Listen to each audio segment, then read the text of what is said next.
Studios of Asheville FM, WSFM LP 103.3 FM in Asheville, North Carolina. This is The Final Straw, and I'm Bursa Goodness. The show will also be later archived at thefinalstrawradio.noblogs.org, and you can email us with questions or suggestions at thefinalstrawradio@riseup.net. Also, if you're interested in rebroadcasting any episode or segment, you're free to do so. Just send us an email so that we know. If you care to, you can send us letters at The Final Straw, care of Asheville FM, 864 Haywood Road, Asheville, North Carolina, 28806. The show is brought to you by the worker owners at Firestorm Books and Coffee. Located at 610 Haywood Road, Firestorm Books and Coffee is a worker-owned cooperative in Asheville specializing in offbeat, underground, and independent literature. You can find a sample of Firestorm's catalog of books and zines, plus a full calendar of events at their website, firestorm.coop. This week I spoke with Nisi X of the Dallas, Texas-based group Black Women's Defense League, which has been in existence for a bit over 2 years. In this interview, we speak about BWDL and the circumstances around its formation, the work it engages with, and the political climate it exists within. We also speak about feminism and misogyny within this context, as well about the status of and tools for addressing anti-Blackness and sexism in anarchist scenes, plus many other topics of conversation. Welcome to the longer podcast version of this conversation. There are swear words in it, which have not been beeped. This is the second of 2 interviews that we recorded. In the coming months, I am planning to synthesize the 2 conversations into one mega-long podcast version, which will announce once it is ready. If you'd like to get in touch with Black Women's Defense League, you can go to blackwomensdefenseleague.com or hit them up on Instagram or Facebook by searching their name. But first, a few announcements. For the folks in the Pacific Northwest, the Tilted Scales Collective will be holding workshops called Fighting Charges, Strengthening Movements.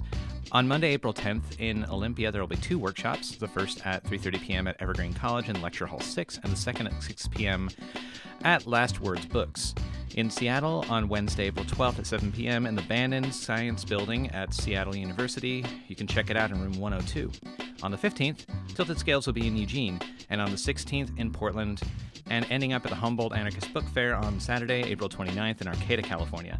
To get details on these events, check out itsgoingdown.org and search for Tilted Scales Collective launches Fighting Charges Building Movements Tour. For folks in the Southeast and south of Turtle Island, tomorrow, Monday the 10th, in Durham, North Carolina, there will be a No War with Syria rally at CCB Plaza, 201 North Corcoran Street at 6 p.m. Word is that the event is being planned by the World Workers' Party, a Stalinist and Russian apologetic organization that has a knee-jerk reaction to support anyone that the U.S. is in tension with as being anti-imperialist. So, make up some nice anti-Assad, anti-U.S., anti-Russian, anti-nation-state slogans for your anti-imperialist presence, and engage with the organizers. Anti-war should mean all warmongering governments and groups, not the populations that suffer the bombs, and no space should be given for apologizing for other imperialist powers. On Friday, April 14th in Asheville, the Hex One Dance Party benefit for Our Voice will be taking place at the Mothlight at 701 Haywood Road in West Asheville. The event will be DJ'd by DJ Lil Meow Meow, DJ Malinali, and DJ Abu Disarray. The beneficiary, Our Voice, is a nonprofit rape crisis center in Asheville that offers counseling services, many educational workshops around consent and other topics, does outreach to the bars around decreasing drug-assisted sexual assaults, and does a lot more. More information on that project can be found at www.ourvoicenc.org, and keep an eye out for future Hex Asheville events. In Louisville, Kentucky, on Friday, April 14th at 10 p.m., there will be a benefit for Louisville Anti-Racist Action. The show will be held at The Cure, 1481 Shelby Street in Louisville. The bands include Blind Scryer, Bone Claw from Evansville, Illinois, Satellite Twin, and Black Casper. Louisville ARA self-describes as, quote, here to help build, defend, and educate, and create an effective cultural resistance against fascism, unquote. On Saturday, April 15th in Asheville from 1 to 7 p.m., local rads will be hosting an Anarchist Field Day community event in West Asheville at 198 Vermont Avenue at the West Asheville Park. It's an all-ages potluck event that brags kickball, face painting, grilling with vegan and gluten-free grill space and food options, friend making, and May Day banner making. You can find them near the baseball diamond in the park, and if rain chases folks away, there's a rescheduled date for a week later on April 22nd at the same place and same time. And now some words from Anarchist Prisoner Sean Swain. What you say, what you say, what you say, what? We're caught like a fly! I don't know about you, but I'm sick and tired of holding people's hands as they go through Obama withdrawals. It's very frustrating because there's very little you can do for these people, but sit and listen as they ramble and mutter through their delirium.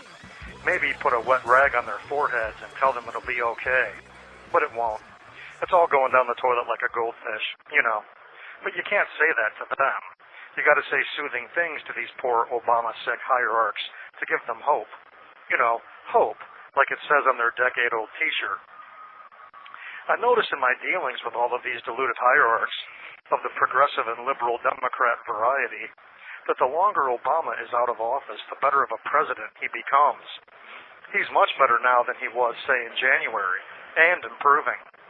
If he stays out of office long enough, like as long as, say, Jimmy Carter, these reminiscing fans of his will swear he didn't walk down Pennsylvania Avenue to get to the White House. They'll remember him walking on water. This is all incredibly ridiculous. Obama withdrawals are even infecting anarchists. They sit around and wax nostalgic about the days before the Trumpolets, like pining over a high school sweetheart that broke up with them all those years ago. Sickening.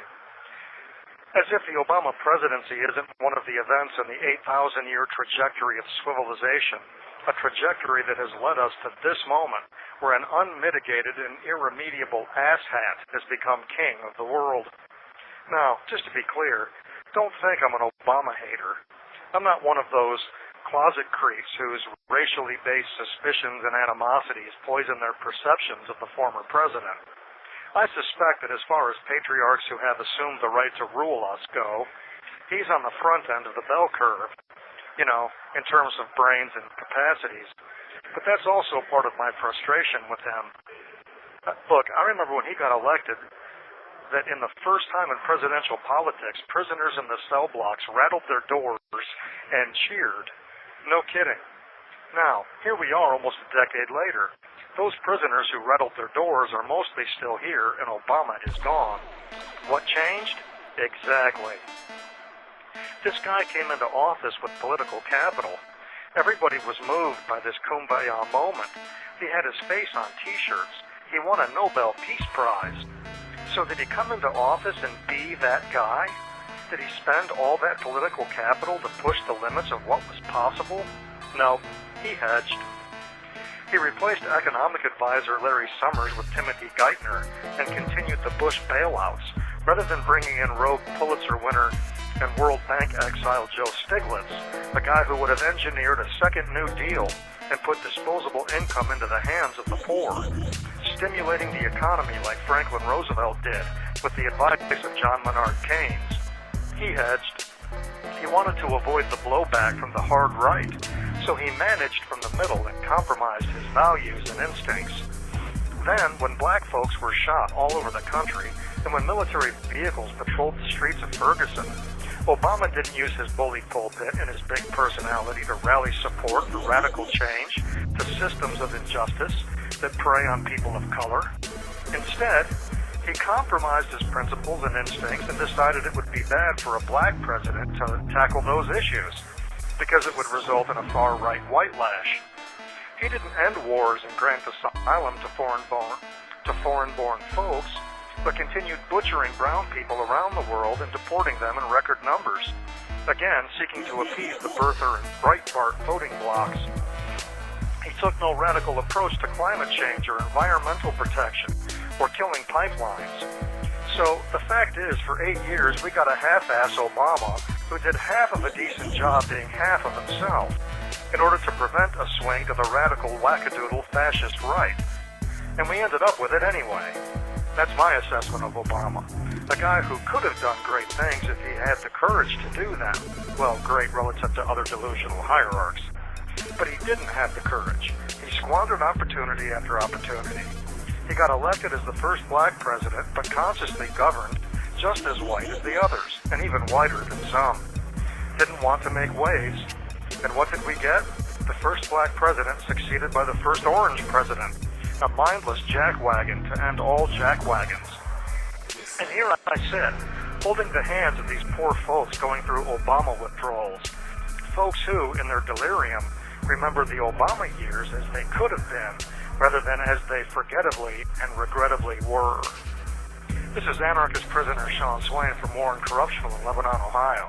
If you're listening, you are the resistance.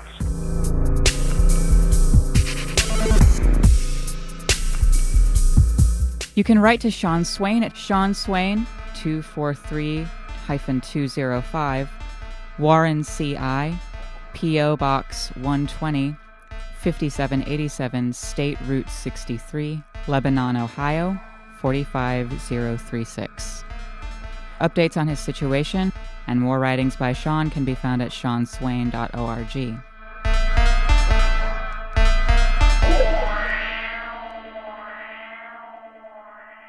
I am here speaking with a member of the Dallas-based group Black Women's Defense League. Thank you so much for coming on The Final Straw. Would you mind introducing yourself for the radio and talking a little bit about what your interests are and what you do? Yeah, my name is Nisi X, and I founded a group called Black Women's Defense League a little less than about 2 years ago. And we're an organization that really attempts to center Black women and marginalized genders in terms of, I guess, people of color as a whole, but primarily Black women. And so we do that through a number of different things like programs, political education classes, and providing access to like teens and young adults in terms of mentoring and just the whole nine. As much as we can do, we try to do. That's so excellent. Is it only Dallas-based, or do you have, like, chapters in other places, too? Yeah, so we're really working hard, very, very hard, to get chapters up and running in a couple of other places. We're working on Chicago and Atlanta, and as well as Philadelphia. We kind of had, like, a short run in Philly, and as things go on, you know, you find out you have to regroup and things like that. So we're still working on it, but we do have a couple of chapters that should be popping up pretty soon. So the imagery for Black Women's Defense League, I see it in the media as being like, there's like guns which are incorporated and stuff. Do you do like gun safety stuff or like firearms training or anything like that?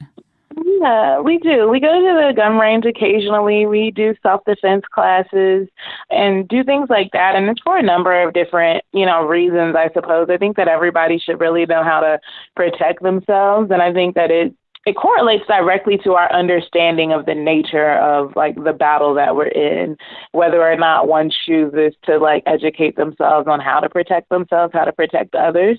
This is a very violent, system, both internally within our communities as well as externally. And, so we do it for those purposes. It's just because we know that we kind of need to. We've seen enough on the news and on the radio and in life that, it just became something that wasn't an option. Could you talk about the impulses or events that led to Black Women's Defense League's formation? Yeah, so I was an organizer, or have been organizing for a few years prior to Black Women's Defense League, and I really got involved in the more militant, aspects of the movement while I was here in Dallas, and I was a part of a couple of different organizations. These organizations were male-led for the most part, and it was just if you go to like a new school or something, you don't really know how stuff runs. And so you kind of sort of just sit there and kind of, take things as they come. And it was really kind of intimidating to think that something wasn't being done right necessarily. So I was in a relationship with somebody and it became abusive. And when I sought to remedy that within the group, I was really kind of just isolated and cast aside. And it really kind of initially, it was really painful, I guess, for like the social reasons of it. But as the time went on, it started to really inform me about a lot of longstanding issues in previous liberation movements, both in the Black communities, Latino, Chicano communities, like white anarchist communities, pretty much everywhere is the I guess, I won't say failure completely, but a lack of really like understanding the nature of white supremacy and its patriarchal role. So it really kind of informed a lot of the decisions that I made to create Black Women's Defense League. But even more so than that, I would say that it caused me to really like look into some issues like domestic violence, like rape, like sex trafficking, all of these different things that are going on, and we don't hear very much about them, but they're happening to women. And, you know, it became really clear that there needed to be a group that was focusing and fixating on those things and hopefully encouraging others to do the same. Yeah, definitely. I, just based on my really, really cursory understanding of the history of non-institutional, I guess, radical political struggles, thinking about like how accountability processes work in those situations, and like the history of accountability processes is super interesting. And I think that we're all rooted in patriarchy, and movements have definitely had a huge history of really failing people who are experiencing intimate partner violence. And there's this book that I got when I was in Montreal, and it's called The Revolution Starts at Home. And it's a book that has, like, I guess, stories from different organizations and how they came to the conclusion that these accountability processes were necessary, or the different pathways that they chose to take. And something that I've been really, really interested in as of late is the idea or concept of restorative justice. It can be really kind of hard to exemplify that in a structure that, seeks like using the police, using the state to solve problems and issues. But I really think that, like, seriously, in order for us to abandon that, we have to really focus on how are we going to solve our problems? Because it's really easy to think, well, the state is the problem. Yeah, the state is the problem, and it's helped to really kind of create interpersonal problems through paternalism.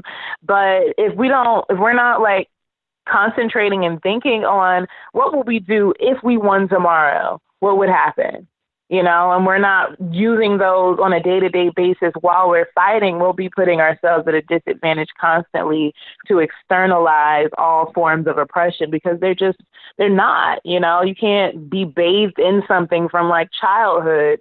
You can't be bathed in white supremacy from childhood, and then like as soon as you read like some anarchist literature, you read some Black Power literature, and you're like all good. Like that's really not how it works, at least in my opinion. Oh yeah, absolutely. I think it's demonstrably true.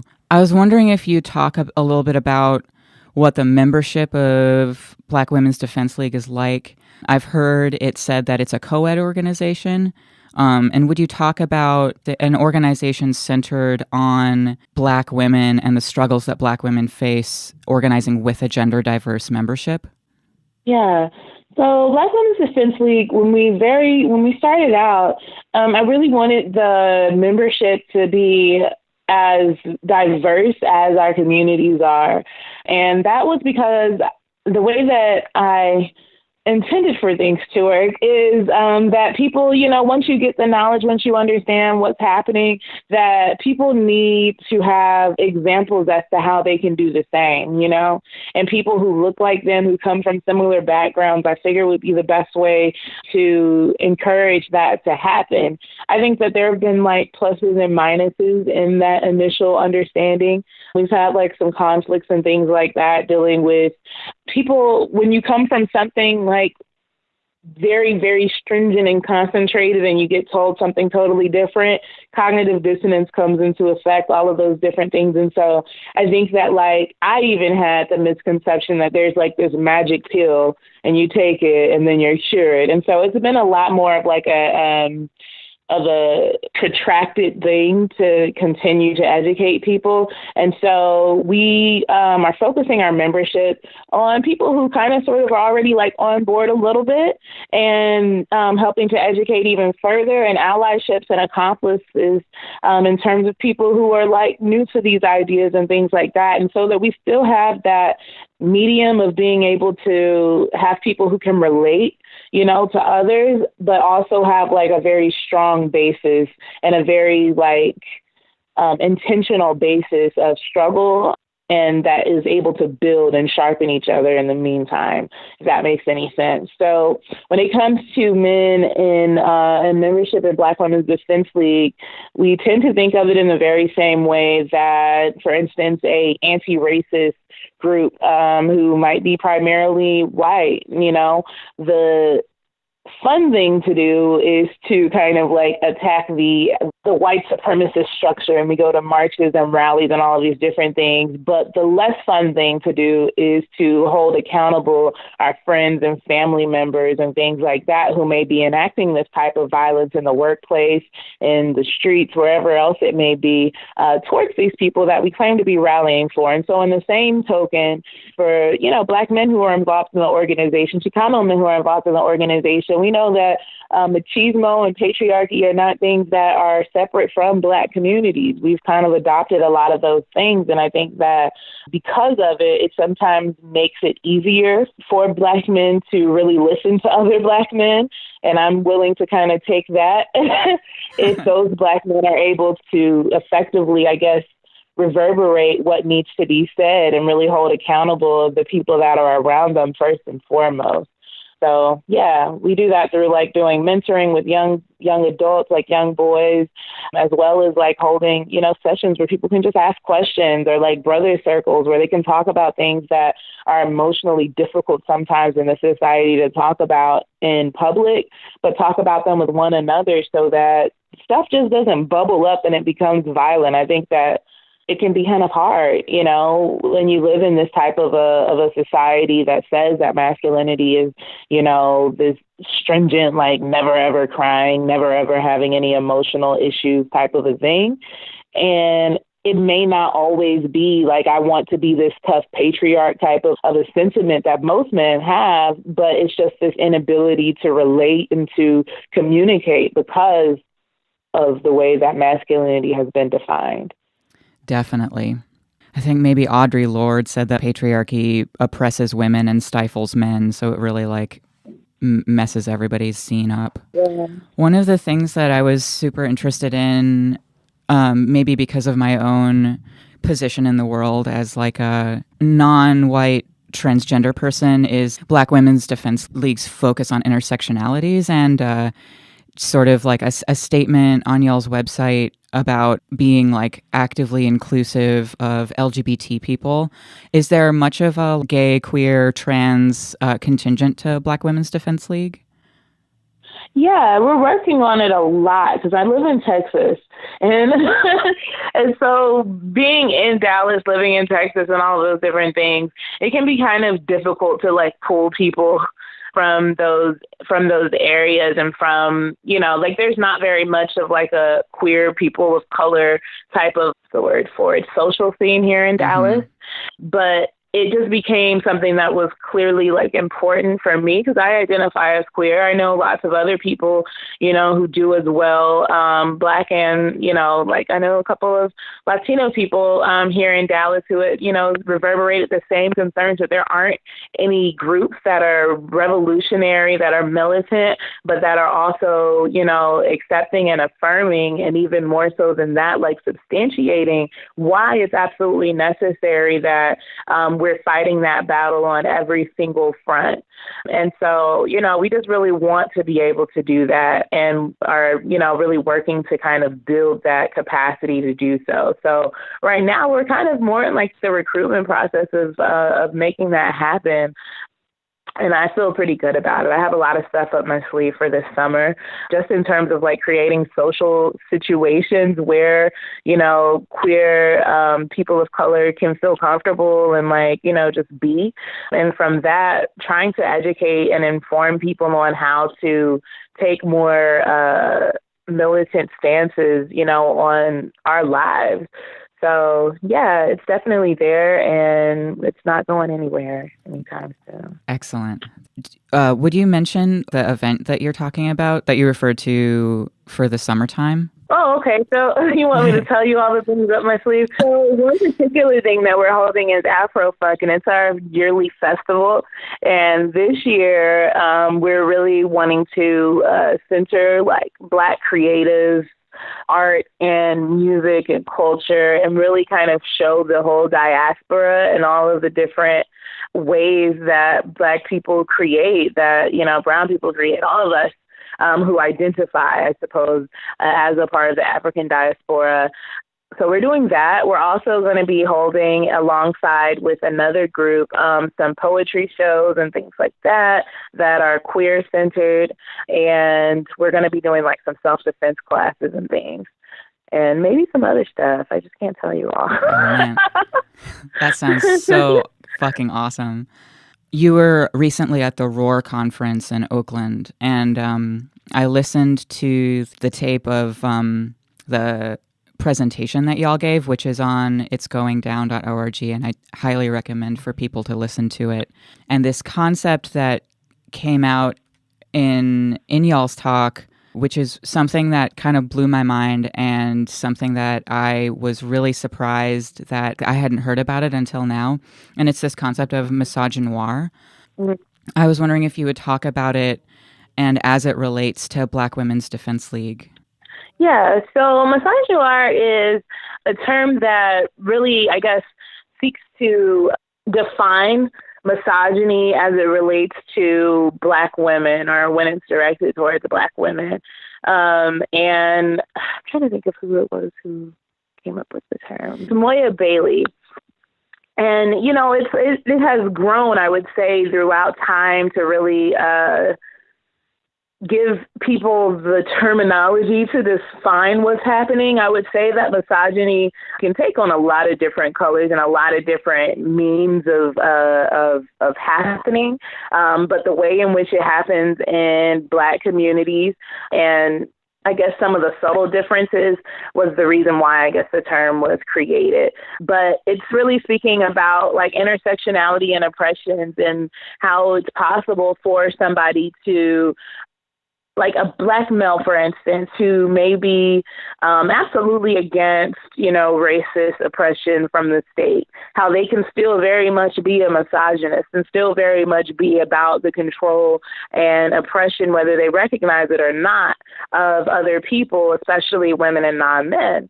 And it's also important, I think, to note that, like, sexism, like in respect to even like the statement that you said that Audre Lorde had made about how it kind of stifles men, like I feel like sexism isn't completely understood until we are really like dissecting the ways in which even men are held up, you know, in that trope of like what masculinity and what manhood is. And so I think that sometimes without that critique, without that understanding, that misogyny isn't really even fully understood. But it's basically anti-Black sexism. And, you know, it comes in the form of something like, you know, calling a Black woman nappy-headed, or saying like, you know, she has, you know, X, Y, and Z kids and she doesn't take care of them, or she's a hood rat, or whatever else it is. It's things that if I was to tell you someone said it to me, you probably wouldn't believe that a Black guy said it. But it has been really interesting to see how paternalism has really kind of informed like even pop culture, like rap music and things like that. So, yeah. Definitely. I was thinking about, while you were talking, a term that Julia Serrano coined in her book Whipping Girl, which is transmisogyny, which is a similar concept in spirit to misogynoir, which is the specific kinds of misogyny that trans women experience. And I was wondering, like, in that light, do you think it would be helpful to, like, think about transmisogynoir as being, like, the specific kinds of misogyny that Black trans women face?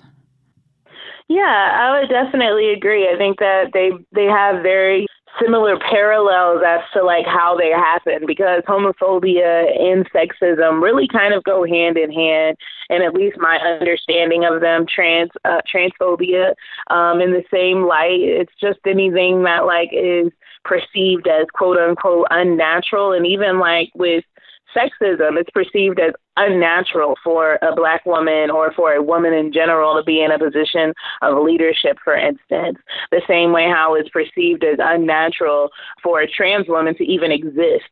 And so when you meet that with paternalism, with white supremacy, then of course you have transmisogyny. And I suppose that it's really important, once again, for us to have like definitions as to what's happening. And so I totally agree with it. Word. I was really interested to talk to you about feminism, because like the ways that feminism play out in Black Women's Defense League, I think is really, really awesome and really, really interesting. And like whenever we talk about feminism in the United States, it of course is something that is really plagued by many things, white supremacy and transmisogyny and transphobia being like three that I can think of off the top of my head. But it seems like we really love in the US to think about feminism in terms of waves. And yeah. I saw a Vice article a little while ago that referred to Black Women's Defense League in terms of like, quote, third wave feminism. And I was wondering what you thought about that. And would you talk about like feminism as it relates to Black Women's Defense League, either in terms of waves or in terms of something completely different? Yeah. So we, of course, I guess, didn't quote ourselves as being third wave feminists, but I think that the concept of there being waves of feminism kind of goes alongside with like the time period in which this feminism is happening, as well as like some of the idiosyncrasies as to how it's organized differently than prior, waves of it. I think that really feminism has to be a culmination of, all of the things that have been learned over time, and people don't just pop up and it's just like, this is feminism now. This is feminism now. Like feminism is and has always been one particular thing, I believe, which is within the constraints of society, is the equality of women and of non-men, I would say.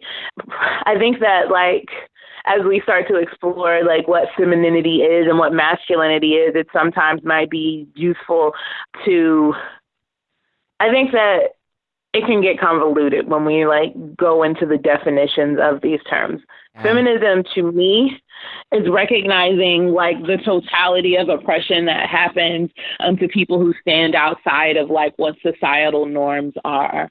And what societal norms are can be related to a person's sex and their race and all of those different things. But I think that when we look at just about any struggle, any war, anything like that, that those who have been most marginalized and harmed by it have been women and non-men. And so, it just makes sense as a practice for struggle to really endorse and encourage others to really endorse that struggle, because if nobody can be oppressed, then none of us are oppressed. As far as third wave feminism, as it's termed in like what people like think of, it's like the pussy hats, it's like the women's march, it's it's white feminism with like a touch of intersectionality. I can't really associate with that. Like I don't really believe in it. I think that it was something that was a rush job, the march at least, and it just really didn't identify some of the real life situations outside of, Planned Parenthood. It didn't acknowledge the way that Planned Parenthood has and still perhaps does harm and marginalize Black people. Like Margaret Sanger isn't somebody who we can just be like, oh, that was a long time ago. When there are people currently who don't necessarily have the best interest in mind for Black and brown women and non-men. And so, it's kind of hard for me to like associate specifically there. I feel kind of the same way that I've read, elders of mine speak about how white feminism didn't really quite fit the terms for what it is that they were wanting, as well as how, Black liberation movements didn't either. And so it kind of places you in like this spot of isolation. And, you know, I understand it thoroughly, especially now. Definitely. There was also this statement in your presentation at the Roar conference that surfaced at the beginning of the presentation, which is this like super toxic and misleading statement that feminism isn't for Black women. Would you tease this out a little bit and talk about like some of the roots of this like particular oppression? Like why people say that, you mean, or like why it's not true? I would say whatever makes sense. Like, I think that perhaps a lot of the listening audience are pretty appalled by that statement, and it's like very, very much not true. But I'm pretty interested in the sort of imperialist roots of that statement, if that makes any sense to you. Yeah, so I think it's kind of twofold. I think that feminism, when it began, like especially during suffrage movements and all of that stuff, that it really did not tend to the needs of Black women. And then when it did, quote unquote, attempt to or try to or pretend to, you know, it still didn't. It kind of used them as used this as mules to kind of get the job done, to be another part of the rally, to encourage people to feel like it was, you know, this unilateral thing that was happening. But when the rewards started to be passed out, you know, we were kind of like left, you know, with our hands out, and we didn't really get much from it. And so I think that for Black women and for Black men, we're really hesitant to assign ourselves to something that we feel like, even though it's not true, something that we feel like has been kind of commandeered by white women. And that in the past, you know, there are times in which we were straight up like told like this, we don't want to deal with you because you're starting to disenfranchise us from our, you know, white men. We don't want those problems. And even like with, what's her name, Gloria Steinem, who came up with the term strong Black woman, which meant that, you know, women were kind of, Black women were really kind of characterized as these unfeeling, unemotional, quote unquote, manly beings who are able to withstand any type of trauma. And that's still biting us in our butts, you know. But so I understand to an extent people who may not necessarily be trying to impose like outright patriarchy on a Black woman, saying that feminism isn't for Black women, because historically what people have, like, feminism means white women. Feminism is for white women and Black power is for Black men. There's actually a paper that I really, really like. It may come from like a book, but it is Some of Us Are Brave is what it's titled. But anyway, it really kind of spoke about how feminism historically had seemed to really focus and center on the needs of white women and not on anyone else, on any other women. And so I kind of understand the apprehension, but I think that those who are fully aware of what feminism is, and even some of the ways in which African women participated in feminism and prior egalitarian tribes and societies in Africa, how, you know, we are and still and were a part of like marketplaces. So that meant that like the finances of the house were oftentimes being done by the woman. This is something that in America is seen as like, quote unquote, the man's job to do, or that when there was work to be done in the fields, women were also out there doing it. And so there were some people who would come and see that and be like, oh, they're treating their women like crap, you know, like, but no, it was a part of being able to have equal work and equal say-so in the outcome of events and things. And to me, that's an aspect of feminism. And so if we really look at it, feminism isn't a white constructed ideal, but I think that in recent history, it has seemed to be. I think that there are some people who totally know that and understand that and really are just seeking to be like overlords. So they're just like, you know, don't worry about that stuff. It's not important. You know, you don't need that. We're here, you know, and that's totally blasphemous. But I can't say that I just don't get it. You know, it's the same, you know, with trying to organize with primarily like white organizations. It hasn't always turned out the best, and so it can be easy to say that this should absolutely never, ever happen. But I think that it's the job of those who created that concept and those who haven't done enough to diminish it to really, put that work in, as well as for us to educate ourselves on, what our goals are and where we're trying to go. I mean, I've heard the same with the term womanism, which was arguably a term, meant to define Black feminism. And sometimes you still get that, So, Yeah. Even the whole conversation about abortion, it is incumbent upon those who are saying that they're pro-abortion, that pro-abortion also translates to pro-family. Right? Or like the existence of like these kids in real life. Right. And I think that like some of the ways that in my experience when speaking to Black women about abortion versus hearing like other people speak about it, it's that it's very rarely like this, I just want to do it because I just felt like it type of a thing, but really like feeling the financial constraints. And those financial constraints are rooted in this system of white supremacy that disallow them to really have children and actually be able to take care of them. And so what I've seen is that in these conversations, when they're based around the topic of abortion, it's just like my body, my choice. And that's cool. I'm with it.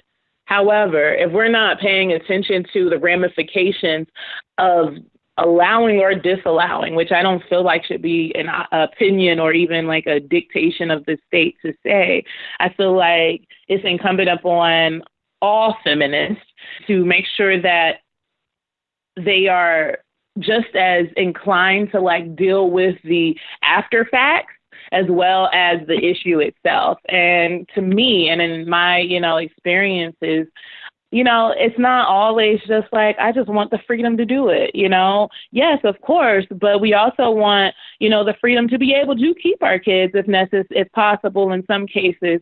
We also want the freedom to be able to know that like our child can walk down the street and go to school without being shot at, And so that's where I feel like that intersectionality can't be like this topical thing. It has to really be involved and educated and informed in what's going on in the daily lives of Black women and brown women and, Muslim women and all of the people who are often just kind of like, we're just going to put this Band-Aid of intersectionality here. It'll be great.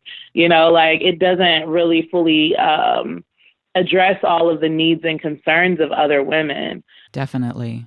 And like, given the fact that the term intersectionality was coined by Black feminists like back in the 50s, this is a thing that just has been happening forever and ever. So since this is an anarchist radio show, I would really love to hear your thoughts on like anti-Blackness and sexism in anarchist communities or in anarchist movements. Would you talk about your experiences and your opinions interfacing with anarchism? Yeah. So really interestingly, I guess about a month ago now, I was doing a workshop in Montreal, and it was just a bunch of like anarchists, anti-fascist folks or whatever. The primary or the majority of people were white, and so I was coming in talking about anti-Blackness, and so that was interesting.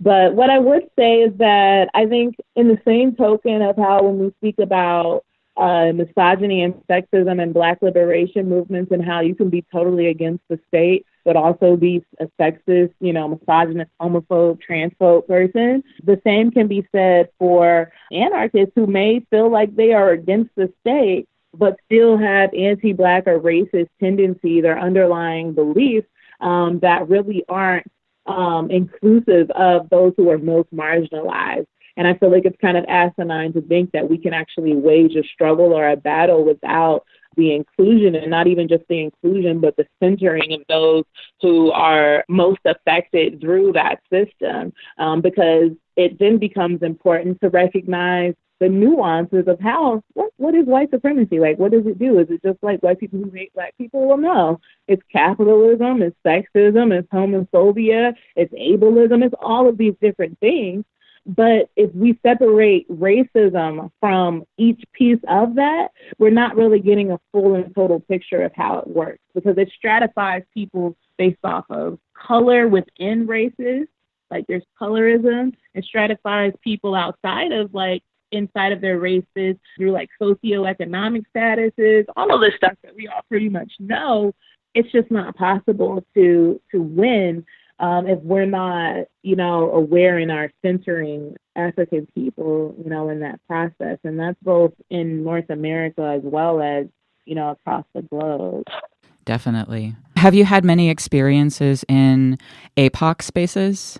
So, yes, I would say the way that the landscape here in Dallas is that it's actually pretty mixed.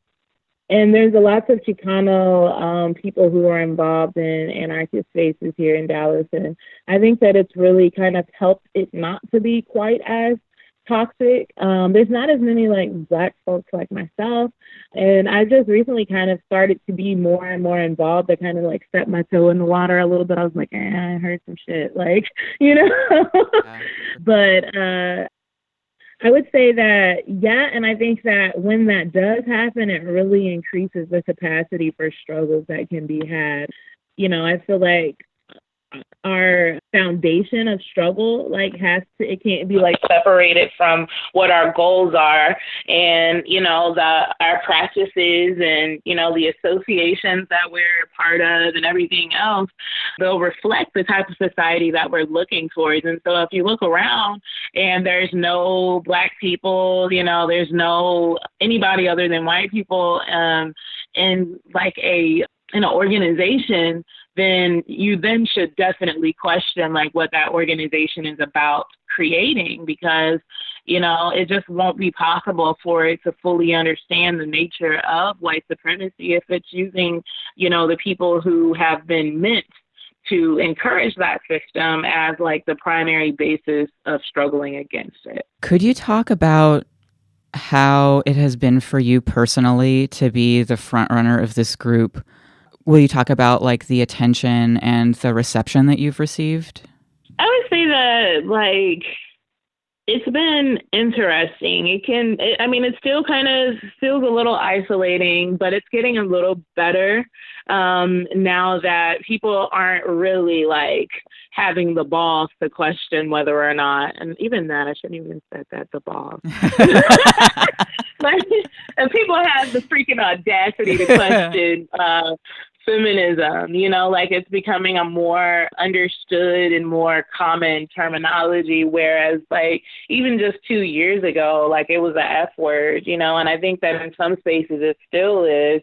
And I'm saying this from a cultural background. Mm-hmm.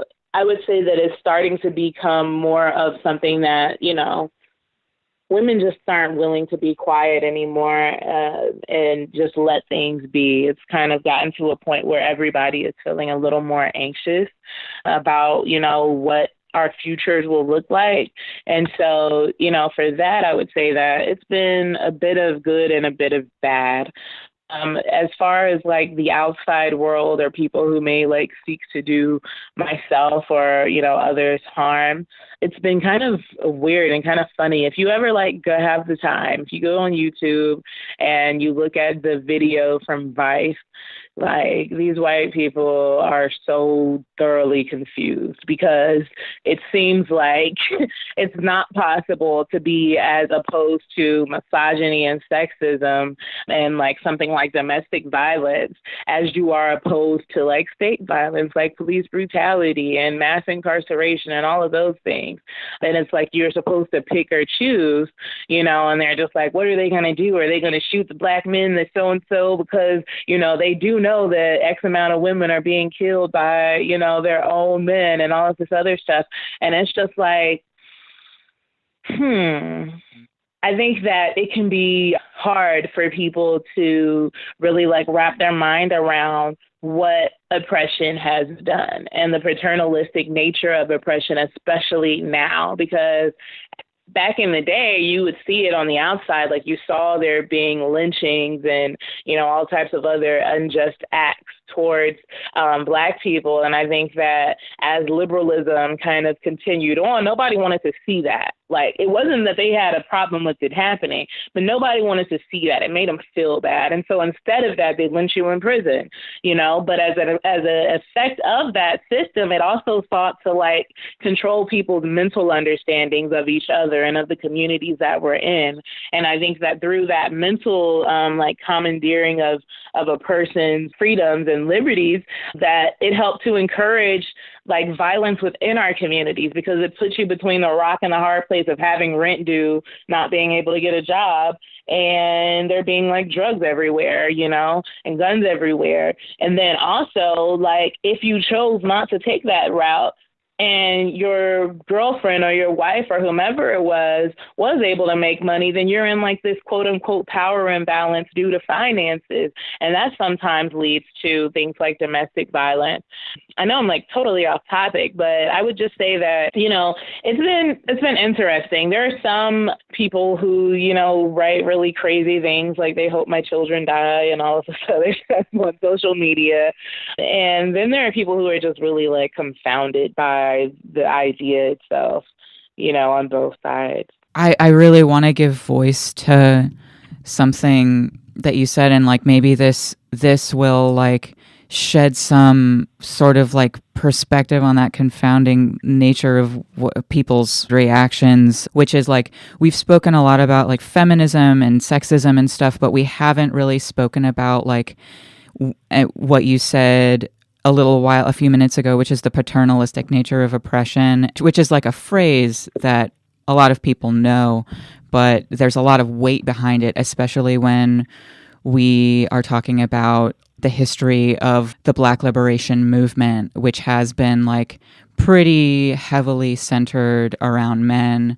And, like, I think that the, like, importance of, like, having an organization that is centered on Black women, that has its roots in Black power and roots in anti-sexism, all of these things is super, super, super important.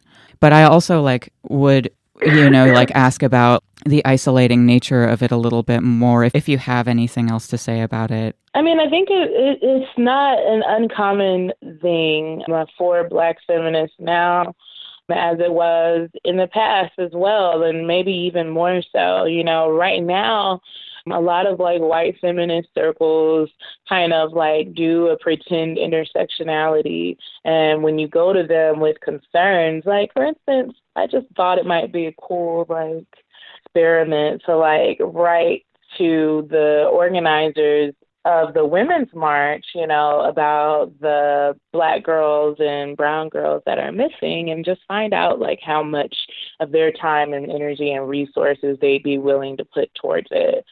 I never got a response back. And I definitely did get a response back when I asked them initially about Black Women's Defense League being involved in in the Women's March in DC. Like, they sent me maps and, like, people to contact and everything. But I sent them a message about, like, hey, what are you guys going to do? Because it's pretty much a crisis, you know, and there was no response. Now, that could have been totally, like, an accident. Like, it could have just been they didn't see it yet or something. I don't know. But it's that same, like, isolation from, like, quote unquote white feminist groups, or just the ignoring of, like, the issues that non-white women have when it comes to, like, time for action, that makes it very difficult to consider that, like, a sisterhood type of a thing. And the same can be said for, like, you know, instances where there are, like, Black liberation type gatherings and things going on, and you never even got, like, an invite, or, you know, they don't even consider you, you know, a part of that entity any longer because you're questioning the ways in which it's really constructed. I think that might be, you know, an aspect of some paternalism. It might just be, you know, they don't give a fuck. I don't know. You know, but yeah, it can definitely feel that way. I think that there are increasing numbers of women and men who are warming up to the idea. It just kind of feels like we're behind the curve. but I suppose that's to be expected considering everything that has gone on, like the dissonance about like our realities is so incredibly thick and stark about, what has happened and what is happening. And I think that we don't really have much time to think for ourselves, like what's happening. We're constantly being told. And so that's one of the things that I'm really proud about is being able to take the time. And it kind of happened out of like a crisis. Like I wouldn't like to like go back and be in an abusive relationship again, but the parameters of it, like in the midst of like fighting towards liberation and against, this system that is in fact very massive and very, very, very much a problem, still finding like oppression within that, and really like having to like, I guess, figure out what has happened here. I think that it brought me a lot closer to solutions versus just fighting a problem constantly, and you're never really like unraveling what it is. But when you do, and others maybe haven't yet, it isolates you. It definitely does. It's kind of like if you were really into video games and then you realize like, hey, I'm sitting here and spending like half of my life doing this stuff and maybe not so much. Maybe I'll just spend like an hour or 30 minutes or whatever. But all of your friends are like avid gamers still and they never came to that conclusion.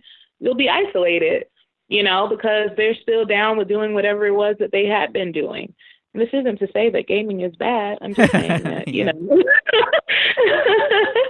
it's just naturally, if you are progressing and others are staying in that same place, or they don't even recognize what you're doing as a progression, it kind of leaves you looking lonely a little bit. Definitely. Do you have, last time we spoke or when we were speaking before, you had a book recommendation. Would you remind me what that was? Yeah, it's a book by Lorenzo Camboa Irving. And the name of it is Anarchism, the Black Revolution and the Idea of Black Autonomy. And during my workshop that I did in Montreal, I read a lot from that. And I think that his analysis is really pretty spot on. I mean, I even talked to him now, him and his wife, just as of here recently. But I think that the book for me, like when I first got it, I was just like, I don't know about this anarchist stuff. So I wasn't reading it with like the full understanding. And then when I picked it up again, I was just like, oh, this is what he was talking about, But yeah, I think that for the most part, his analysis is that autonomy within Black spaces shouldn't be taken as like a slight to like total revolution. And that furthermore, that people who consider themselves anarchists have like a duty to really uplift those spaces as well as to seek to collaborate in the ways that are needed. Not necessarily in the ways that they want, but in the ways that are needed. It kind of goes back to the whole the protest is the fun stuff, but like the community organizing and the programs and all of those other things that really help to build a movement are the necessities. He really kind of speaks heavily in that, as well as just like, I guess unpacking certain anarchist ideologies of like purism and, escapism from like what's really going on and kind of people fooling themselves that it's just class-based oppression and everybody should just get along and we have to deal with like the real issue, which isn't something that's unheard of from me being a Black woman, hearing that, we need to deal with racism. It's the real issue. It's just like, not so much. Like if you were, not a dude, like you probably wouldn't feel that way. And it's the same way if you weren't like white, you probably wouldn't feel like the state is the absolute, like, only piece of the puzzle in the way that it's oppressing classes. Classes almost seem secondary to you when, racism is in your face all day, every day, and it's threatening your life and the lives of, your family. And so, yeah, I really like the book. I really respect him a lot. And I think everybody should hit him up and get it. I don't know if it's still like in print, like if you could get it from like a bookstore. It says that it was printed by Industrial Workers of the World. So it might be in print still, but I know that you can reach out to him if you like look him up on Facebook or something like that. He may have a website as well. That's awesome. And were you on their radio show recently? No. Okay. I talked to them on and off. They came to Dallas like a few years ago, and that's when I met with them, and they were here for like a week. So we got to spend a lot of time together. And just here recently, you know, we've been back in contact. And the topic of discussion really wasn't like about anarchy so much as Jonina was talking about, because she used to be a member of the Black Panthers and has continued to be an organizer. They are both like reaching 70. I think Lorenzo's birthday was like a few days ago, and they are still out, you know, doing work and still on it. And, you know, she was telling me about how she still like deals with sexism, her being probably the most knowledge person in the room. A lot of times people want to know what the men think, you know, or they will ask a question that she's obviously, you know, equipped to answer, but they don't want to hear from her. They want to hear from Lorenzo, or they want to hear from some other guy or whatever. And it was just really enlightening to hear, you know, the perspective of another Black woman in the movement, and how it's still happening, you know? Yeah, for real. How can people who aren't in Dallas support Black Women's Defense League? Yeah, so we're actually holding a forum this Saturday called Find Our Girls, and it's speaking about missing Black and brown girls and sex trafficking. And so something that we're going to be doing here coming up is holding a search party. And so we're going to be going out to like the red light districts of Dallas and passing out information, but we're also doing a supplies drive where we're going to be collecting hygiene products, backpacks, sweatpants, condoms, you know, things that are really going to help people who are in those situations, as well as maybe hopefully encourage them to, you know, seek help if they need it. I really have to make sure that we're understanding that like sex trafficking and like decided sex work are not the same. Sex trafficking is pimping. It's the slavery of another person for goods and services from them, i.e. sexual, you know, manipulation and services from them.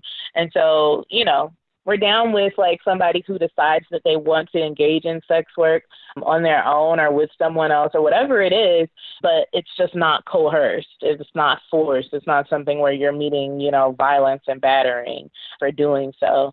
And that sometimes comes up in conversation. So we're not against sex work, but we're definitely against sex trafficking, especially underage sex trafficking. And so we are working together to help to tend to some of those needs. We're holding a forum to talk about it. And the ways in which people can help would be to donate. We have two ways that one can donate, and it is through www.blackwomensdefenseleague.com, or you can send it through paypal.me/BWDL. And if you just really want to, you can like mail us stuff. You can call at 828-REVOLT-0 to get in contact with someone about where to mail to. But yeah, I would say you save that money and just send it, you know. It'll probably be easier and faster. We're holding the meeting on the 9th, and we're going to have the search party hopefully the following weekend. I would encourage everyone across the country who is listening, whether they are, you know, like in a particular group, organizers, or just singular people, to really search out sex trafficking information and work on kind of building some coalitions to deal with it. What I found out is that, you know, with the missing girls and, you know, boys for that matter, a lot of them are coming from the foster care systems in this country, which don't really care too much about them. And so they're not being looked for. And statistics say that within 48 hours of running away, a child is propositioned for sex. That's, you know, within that time. And that's a really, really, really short period of time. And anybody who's been homeless, you know, understands that that's definitely a part of the environment. So I would encourage everyone to get educated about it. Sometimes there are groups that will teach people how to become first responders. There's Traffic 911 here in Dallas. But, learn what it looks like, learn how you can, aid and help supply people who are in that situation. And just, having teachers know about what sex trafficking looks like, having hotels know what it looks like and how to respond to it. It may not seem like direct state confrontation work, but it definitely is, because I think it's like a $99 million industry just in Texas, and it's like $32 billion across the America. So, there's finances and capital in them maintaining this system of oppression. And, it's definitely something I feel like we have a duty to fight against. Definitely. I definitely agree. And also what you said about it may not look like state confrontation, but it definitely is, really, really resonates with me. Thanks for saying that. I feel like I could talk to you for a really, really long time, and also like holding the concept that we can't really like get to everything about this topic in an hour-long interview. But I was wondering if there was anything else you wanted to add that we didn't cover in this interview. I don't really necessarily think so. I would say that for anarchist groups who have found themselves in the position of not really seeing very many people of color engage with them, and they're like, what can I do or what should I be doing? I would say that there are some ways. And it would be, if you're not placing your organization in the neighborhoods and in the spaces where, Black and brown people are, you probably are not going to catch too many of them. If everything that you do is a punk rock show, and you notice that, there's not that many, non-white people there. For sure. Or, like kind of engaging in that culture, like, the essence of dealing with white supremacy, if you are white, is to be uncomfortable. And if you think you are comfortable all the time, then chances are you're not battling white supremacy that much. It's just really like that. That's just pretty much it. You can't call out white supremacy and not recognize the way in which you collaborate with it and not address those ways and things like that. And what our parties look like, what our organizations, our groups look like, is indicative of what our future societies will look like, at least for ourselves, and our understandings of them. I think that it's even twofold. Like, it's not something that somebody is doing as a favor. Like, you're not doing Black people a favor by including them. You're doing the overall move towards liberation a disservice by failing to, because you're never going to get to the point of actually, making it happen. And furthermore, it builds your muscle, in terms of understanding what's really going on. We can fool ourselves for a really long time in thinking something is a way that it is not. But when it really comes down to the grindstone, we'll find out, Yeah. We'll find out if we were doing the right thing or not. So I would say be uncomfortable, it's cool, but let's do work and not be sectional about it. Absolutely. Thank you so much for saying that. Nisi, thank you so much for coming on to The Final Straw. This has been an awesome experience for me to be able to talk to you. And if there's ever a need for any other media that you want, just hit us up. This is a resource that is at people's disposal. And thank you for the do-over. I feel much better about it. Of course, yeah. I was wanting to ask, did you feel okay about that interview, and would you feel okay with my editing and airing this one? Yeah, that's Cool. fine. And even if there was some stuff from the other one that we didn't talk about this time or whatever, I just wanted to make sure that some of the most major parts of it were clear and concise. Mm-hmm. And sometimes when I'm rambling, they're not, so Definitely. yeah, I really appreciate you, and I look forward to hearing it and everything, and supporting you guys, supporting everyone's, efforts. Yeah. So. Stay in touch, and I'd love to hear about stuff that you're doing and, help out however I can. Support. Thank you so much. I appreciate you, and you have a great and fantastic day. That was our interview with Nisi X of Black Women's Defense League. Again, you can see them on social media, or you can email them at blackwomensdefenseleague@gmail.com and see fundraising efforts at blackwomensdefenseleague.com. We will post Nisi's further reading recommendations on our blog, thefinalstrawradio.noblogs.org. Thanks for listening, and keep your ears peeled for more content by this group. Studios of Asheville FM, WSFM LP 103.3 FM in Asheville, North Carolina. This is The Final Straw, and I'm Bursa Goodness. The show will also be later archived at thefinalstrawradio.noblogs.org, and you can email us with questions or suggestions at thefinalstrawradio@riseup.net. Also, if you're interested in rebroadcasting any episode or segment, you're free to do so. Just send us an email so that we know. If you care to, you can send us letters at The Final Straw, care of Asheville FM, 864 Haywood Road, Asheville, North Carolina, 28806.